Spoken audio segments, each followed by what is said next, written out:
Thank you.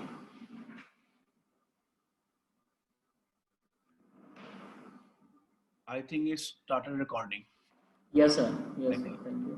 Okay आज की जो आज का हमारा जो लेक्चर है इसमें हमने ये कोशिश करनी है कि हमने ये बताना है कि what is the econometric approaches कौन कौन सी होती हैं, चाहे आप सोशल साइंसेज में हो, चाहे आप मैनेजमेंट साइंसेज में हो, चाहे आप इकोनॉमिक्स में हो, चाहे आप किसी भी रिसर्च में, चाहे सोशल साइंसेज में हो, चाहे आप इकोनॉमिक्स में हो, चाहे मैनेजमेंट साइंसेज में हो। तो व्हाट काइंड ऑफ अप्रोचेस, कौन कौन सी अप्रोचेस हैं जो आपके लिए अवेलेबल हैं econometric approaches. After that, I will move towards what is the basic econometrics. इसकी definition क्या है, इसकी nature क्या है, इसका purpose क्या है. Then I will move towards the data types.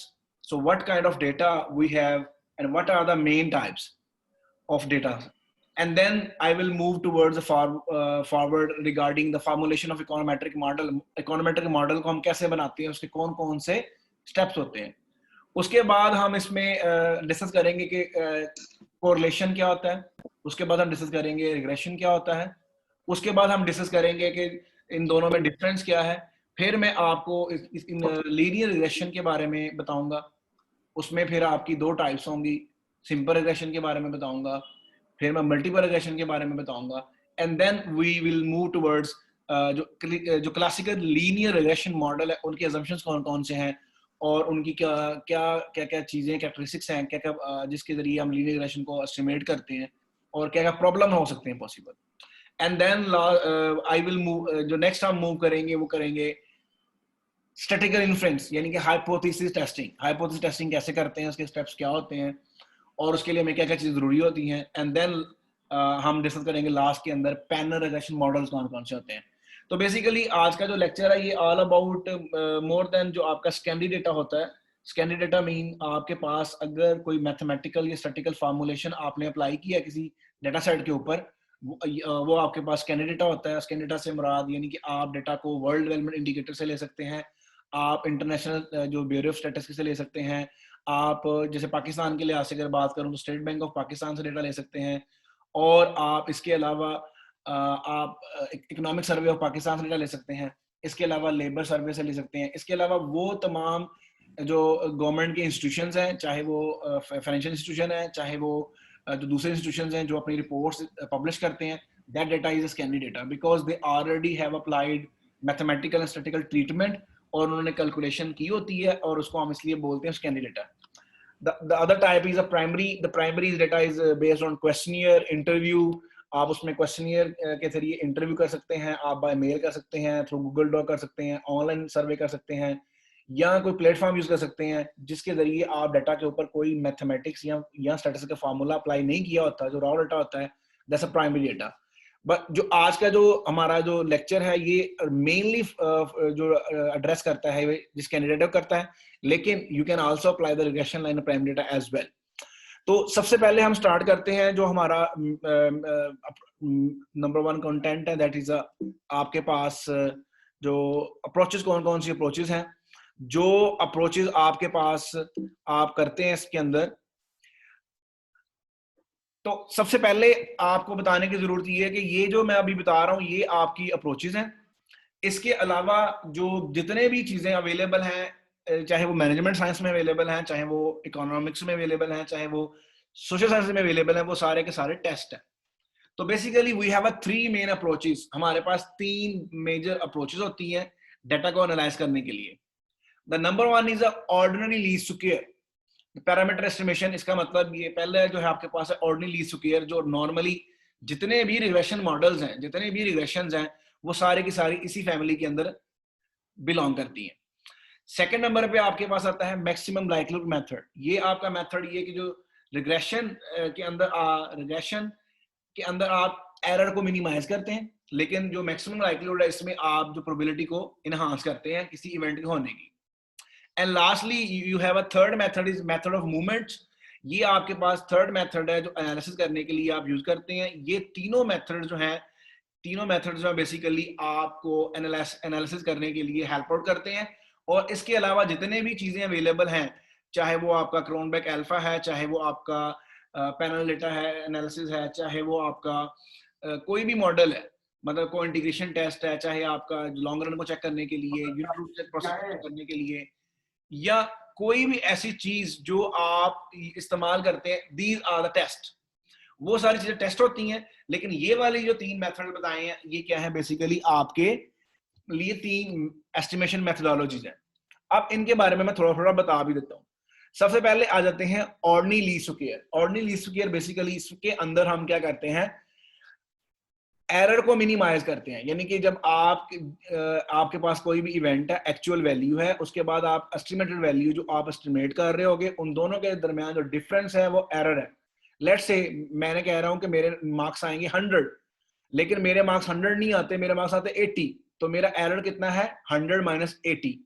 इसका मतलब 20 जो मेरा एरर है वो 20 है। बेसिकली मैंने क्या करना है, अपनी एक्चुअल वैल्यू को और अपनी जो प्रोडिक्टेड वैल्यू है उनके डिफरेंस को मैंने काम करना है, दैट इज द एरर।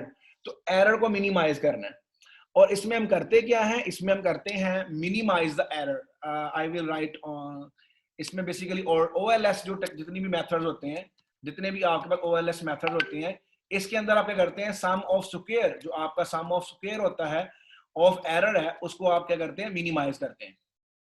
इसको हम मिनिमाइज करते हैं। तो इसका मतलब ये है कि आपके पास जितनी भी OLS फैमिली है, उस सारों के अंदर आप करते क्या है, आप एरर को मिनिमाइज करते हैं, सम ऑफ एरर को मिनिमाइज करते हैं। अब इसमें रीजन बताऊंगा कि इसमें एरर का सम क्यों लेते हैं। जैसे मैंने एग्जांपल दी कि I can guess I can get 100 marks, but I got 80 marks. The difference is error कितने का है, एक्चुअल वैल्यू कितनी है, एक्चुअल वैल्यू अब मेरे पास कितनी, 80 मार्क्स आए हैं, मेरे एक्चुअल वैल्यू है। और एस्टिमेटेड वैल्यू मैंने कितनी की थी, एस्टिमेट मैंने ये लगाया था, प्रेडिक्ट मैंने किया था कि मेरे पास 100 मार्क्स आएंगे। तो 80 minus 100, answer is equal to -20।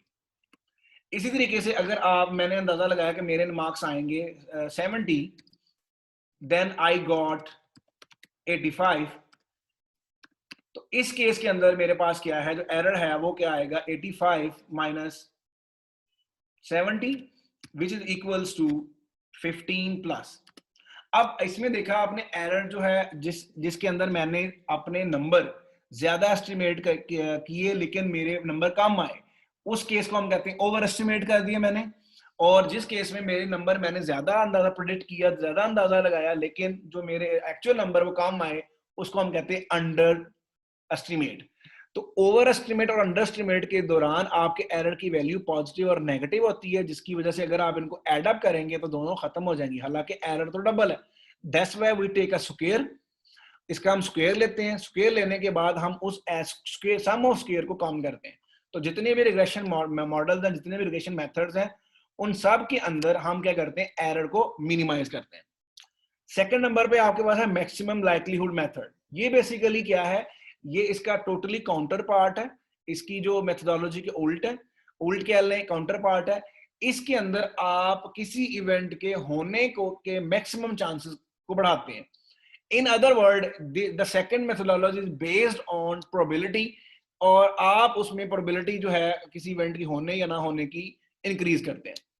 And then lastly we have a method of movements. Method of movements के अंदर आप उन जो कंसर्न डेटा है उसका पॉपुलेशन का पैरामीटर एस्टिमेट करते हैं, और वो पॉपुलेशन के पैरामीटर जो होते हैं, वो जो मोमेंट्स होते हैं, वो फंक्शन होते हैं आपके इंटरेस्ट का जो पैरामीटर है।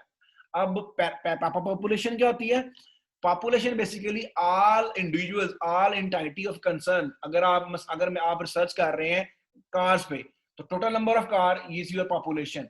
अगर आप रिसर्च कर रहे हैं फूड एंड सिक्योरिटी पे, तो total number of consumer of food is your population. इसी तरीके से अगर आप रिसर्च कर रहे हैं किसी प्लांट पे, ट्रीज पे, तो टोटल नंबर ऑफ ट्रीज जो है वो पॉपुलेशन, और उनका जो सब पार्ट होगा जो आप कलेक्ट करते हैं उस पॉपुलेशन के बारे में अंदाजा लगाने के लिए सैंपल। तो बेसिकली आप मेथड ऑफ मूवमेंट्स के अंदर क्या करते हैं, जो आपकी पॉपुलेशन मूवमेंट होता है वो फंक्शन होता है किसका, पैरामीटर ऑफ इंटरेस्ट के। और उसके अंदर जो आपका पहला मूवमेंट होता है वो मीन वैल्यू होती है। मीन वैल्यू अगर आपको याद हो तो हम करते थे sum of all value divide by number of value is equal to mean value. The first movement is mean, the second movement is variance, and third moment is mean square, cube, and the so on. इस तरीके के साथ आप जो method of movements के जरिए आप भी रिजल्ट निकाल सकते हैं पॉपुलेशन के बारे में.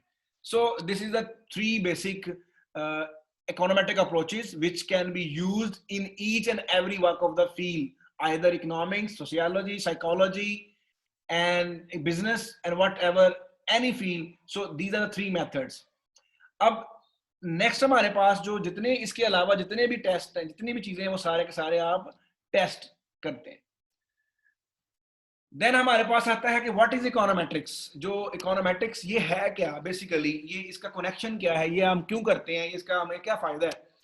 बेसिकली जो इकोनोमेट्रिक्स हम इसलिए स्टडी करते हैं कि यूनिवर्सल के अंदर जो फिनोमिना है, different socio economic phenomena, generally they are link each other, यानी कि जितने भी वेरिएबल्स हैं, जितने भी सोशियो इकोनॉमिक फैक्टर्स हैं, ये आपस में कोरिलेट करते हैं, लिंक्ड होते हैं.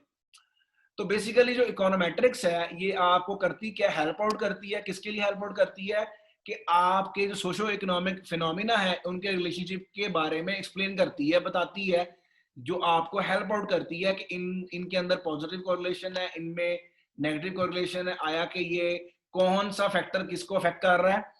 और यहाँ इसको लिटरेरी मीनिंग के अंदर हम कह सकते हैं इकोनोमेट्रिक्स जो है आपकी है वो क्या, बेसिकली मेजरमेंट ऑफ इकोनॉमिक्स है.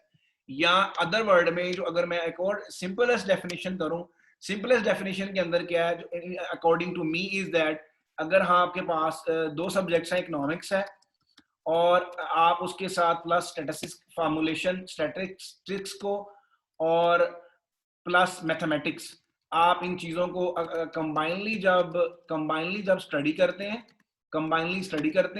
और इस स्टडी करते हैं किसके लिए, to solve problems or to explore relationships.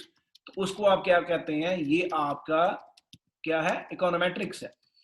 और इसी को अगर आप देखें in the term of finance, तो ये फाइनेंस के लिहाज से क्या है, फाइनेंशियल इकोनॉमिक्स या फाइनेंस के लिहाज से क्या है कि जब आप स्टैटिकल एंड मैथमेटिकल टेक्निक्स को, टूल्स को अप्लाई करते हैं to solve the problem of finance. तो ये बेसिकली इसका जो लिटरेरी मीनिंग है, इसका मतलब क्या है, इकोनोमेट्रिक्स क्या है, basically the combination of two subjects, economics and stats, and then you can analyze the different kind of socio-economic factor or variables. For example, आप का चेक कर सकते हैं कि हेल्थ का इम्पैक्ट जो है आपकी वेट पे क्या है, या आप चेक कर सकते हैं आपकी जो वर्कर की प्रोडक्टिविटी है उसका इम्पैक्ट जीडीपी पे क्या है, या आप चेक कर सकते हैं कि जो आप फंडिंग ले रहे हैं, जो आप मार्केट से क्रेडिट ले रहे हैं, उस क्रेडिट का बैंक की परफॉर्मेंस पे या आपकी कॉर्पोरेशन की परफॉर्मेंस पे क्या इम्पैक्ट है, या आप देख रहे हैं कि स्टॉक मार्केट के अंदर नंबर ऑफ स्टॉक्स हैं, उनका स्टॉक मार्केट के रिटर्न के ऊपर क्या इम्पैक्ट है, या फर्म परफॉर्मेंस में क्या इम्पैक्ट है. तो इस तरीके के साथ आप डिफरेंट काइंड ऑफ वेरिएबल को डिस्कस करते हैं. और ये बेसिकली क्या है, एक टूल है जो कि स्टैटिस्टिक्स, मैथमेटिक्स एंड इकोनॉमिक्स का कॉम्बिनेशन है, और आपकी हेल्प आउट करता है to explore the relationship between among different socio economic factors, और जो कि आपकी सोसाइटी के वेरिएबल्स को, इकोनॉमी के वेरिएबल्स को और अफेक्ट करता है. अब वेरिएबल क्या होता है, variable anything which can assume different value, जो ऐसी चीज जो डिफरेंट वैल्यू को अज्यूम कर सकती है. जैसे फॉर एग्जांपल वेज रेट, जो मेरी वेज है वो डिफरेंट होगी, आपकी वेज वो डिफरेंट होगी, थर्ड पर्सन की वेज डिफरेंट होगी. It mean that the wage can vary and not specific. तो a variable which can assume different kind of value is called variable. अब इसके बाद जो नेक्स्ट हमारे पास आता है वो क्या आता है कि आया कि इसका जो डिफरेंट एग्जांपल्स हैं, जो हमने अल्टीमेटली डिस्कस करनी है. अब what kind of problems that may be solved by an econometrician. Econometrician किसे कहते हैं, a person who study econometrics is called econometrician. अब इसके फायदे क्या है. Number one, you can test financial market are weak or informally efficient. आप देख सकते हैं कि जो फाइनेंशियल मार्केट्स हैं वो वीक है या स्ट्रॉन्ग है, आप टेस्ट कर सकते हैं. या two basic model of finance, that is the CAPM model and APT model. CAPM mean capital asset pricing model और arbitrary pricing model. इसके अंदर आप क्या करते हैं, बेसिकली आपके पास कैपिटल, अगर CAPM मॉडल की बात करूं, CAPM मॉडल के अंदर क्या होता है, आपके पास रिस्क फ्री इंटरेस्टेड होता है, then plus beta coefficient sensitivity होती है, and then you have a difference between the risk free interest rate and the market interest rate. और ये आपको हेल्प आउट करता है कि आइदर रिस्पॉन्स क्या है एज इन्वेस्टमेंट का, इन्वेस्टमेंट बिहेवियर के बारे में. Then and second order arbitrage pricing model is also same, but it can help you to find out the return on stock and then the deviation between the common factor and the given market rate. और उसके बाद you can also use econometrics to measure and forecast volatility of bond rate. जो stock market bond है, आप उनकी जो volatility को देख सकते हैं. Then you can also forecast and examine the bond credit ratings. And just like a rating agency, Moody's and S&P's, they are the rating agencies. And then you also can discuss different kind of relationship, यानी कि price और exchange rate के आपके दरमियान के short run relationship है, long run relationship है, या prices बढ़ने से exchange rate कैसे response करता है, या ये दोनों prices कम ज़्यादा होने से response monetary policy का है या fiscal policy का है, तो ये किसके लिहाज से response करते हैं. उसके बाद आपके पास आता है कि आप डिफरेंट स्पॉट पोजीशन के ऊपर ऑप्टिमल देख लेते हैं, कितनी इन्वेस्टमेंट होनी चाहिए, हैजिंग कितनी कर सकते हैं आप. Then you can also study different kind of technical trading, यानी कि आप उसके लिए कितनी आपको कितना पैसा बना सकते हैं. Just like you can buy stocks in stock market and then you can also test आया कि जो आपको आपने इन्वेस्टमेंट की है उससे आपको डिविडेंड कितना मिला है, अर्निंग कितनी मिली है, उसका कोई इफेक्ट होता है स्टॉक मार्केट की प्राइसेस पे. यानी कि अगर कंपनी आपको डिविडेंड वापस करती है और डिविडेंड जो देती है, डिविडेंड देने के बाद आया कि कंपनी के स्टॉक पे कोई फर्क पड़ता है, या कंपनी आपको डिविडेंड नहीं देती, देन री इन्वेस्टमेंट करती है, देन व्हाट विल हैपन. तो such kind of this question you can discuss with the help of the data and econometrics. And then you can also explain forecast कर सकते हैं किसी के बारे में, यानी कि आप स्टॉक मार्केट का इंडेक्स है, आपने डेटा लिया, डेटा लेने के बाद आप उसके बारे में फोरकास्टिंग कर सकते हैं फ्यूचर में क्या ट्रेंड्स होंगे, या पाकिस्तान की जीडीपी के अंदर क्या ट्रेंड्स होंगे, या आपकी जो फाइनेंशियल मार्केट है उसके क्या ट्रेंड्स होंगे, आया कि इन्वेस्टमेंट होगी, आया कि उसका जो कैपिटल मार्केट कैपिटलाइजेशन इंक्रीज होगा या डिक्रीज होगा, आया कि इन्वेस्टर्स का रिस्पॉन्स क्या होगा, आया कि पाकिस्तान के अंदर एफडीआई आएगी या नहीं. And such kind of a lot of आप जो एग्जांपल्स हैं, चीजें हैं, आप इसे डिस्कस कर सकते हैं. तो मैंने यहाँ पे आपको जस्ट 10 ये पॉइंट्स हैं जो मैंने डिफरेंट जगह से इकट्ठे किए, कंपाइल किए. Basically these points are these part of the section of presentation from introductory to econometrics for finance. The Chris Brooks is an author, is a very good author of finance. तो उसके जो मैंने examples हैं वो मैंने आपके साथ discuss की. And now move towards the main part of your econometrics, that is data. Data is a main part of any kind of research and any kind of analysis. तो अब हम ये डिस्कस करेंगे कि आपके कौन कौन से कैरेक्टरिस्टिक्स हैं या चीजें हैं जो फाइनेंशियल डेटा की हैं. फाइनेंशियल डेटा की जो फ्रीक्वेंसी है, स्टॉक मार्केट प्राइसेस है, उसको हम हर टाइम मेजर करते हैं, और हर टाइम मेजर करते हैं मतलब in each and every second, in each and every day. तो वो उसका जो स्टॉक मार्केट की फ्रीक्वेंसी है वो क्या है, डेली बेसिस पे है. एंड देन क्वालिटी जो रिकॉर्ड है उसकी जो प्राइसेस हैं वो आप रिकॉर्ड नहीं कर सकते, पॉसिबल नहीं है कि you can collect each and every value as a correct. तो उसमें क्या एरर के चांसेस हैं, और इसलिए जो है जो फाइनेंशियल डेटा होता है वो नॉइजी होता है, उसमें एरर्स होते हैं. अब जो मेन पार्ट है कि डेटा है क्या, डेटा की जो कितनी टाइप्स हैं जो हम पढ़ते हैं, उसमें ये जो यहाँ पे डिस्कस कर time series data. Majority they have 4 types. Number 1 is time series, number 2 is a cross section, number 3 is a panel, and number 4 is a pool data. But pool data और panel data दोनों को हम एक ही consider करते हैं. उसमें हम क्या करते क्या है, दोनों डेटा सेट्स को हम एक ही कंसीडर करते हैं, लेकिन मैं बता डिफरेंस है, मैं क्या डिफरेंस है बताता हूँ. सबसे पहले आपके पास डेटा है, डेटा ओवर जो time series data. Time series data का मतलब है कि आपके पास डेटा है ओवर टाइम. डेटा क्या है, ओवर टाइम है. तो इसको हम कह लेते हैं कि आपके पास जो भी डेटा सेट्स है, जो भी डेटा ओवर टाइम.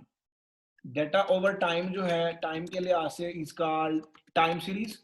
और डेटा क्या है, डेटा रॉ फैक्ट्स हैं, फिगर्स हैं, ऑब्जर्वेशंस हैं, वो आपका जो है उसको हम डेटा बोलते हैं. और डेटा जो ओवर टाइम अगर लें वो आपका क्या है, टाइम सीरीज है.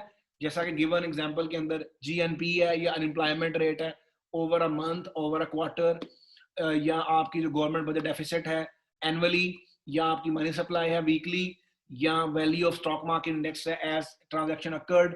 सो ये जो चीजें आपको मैंने एग्जांपल्स दी डेटा है, जो कि ओवर टाइम है।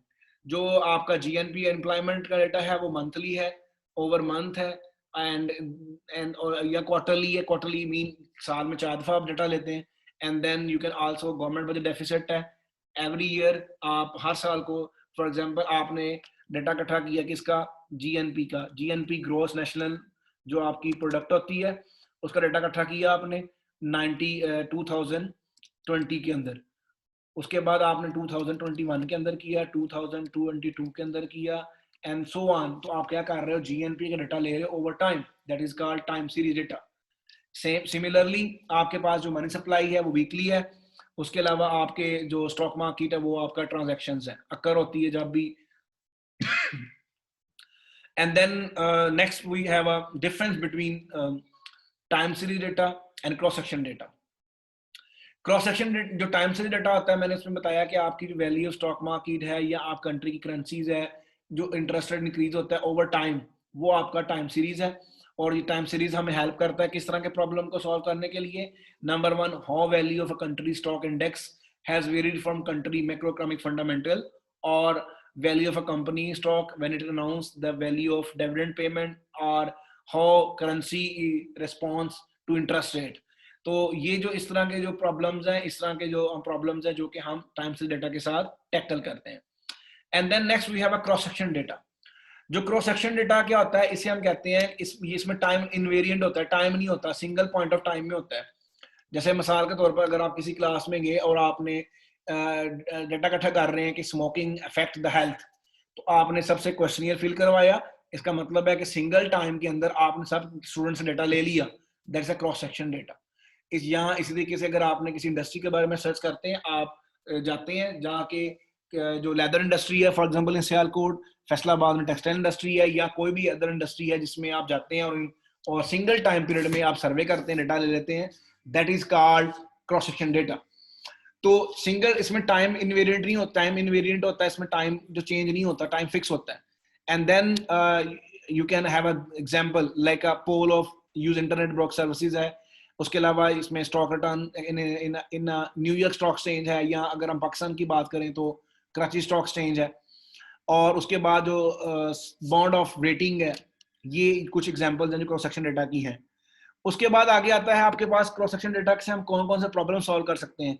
हम बता सकते हैं कंपनी का साइज और रिटर्न और इन्वेस्टमेंट के लिहाज से क्या इफेक्ट करेगा, या जो जीडीपी लेवल है और उसकी प्रोबेबिलिटी क्या है, गवर्नमेंट के जो डेफिसिट को कम करेगी या डेट को कम करेगी।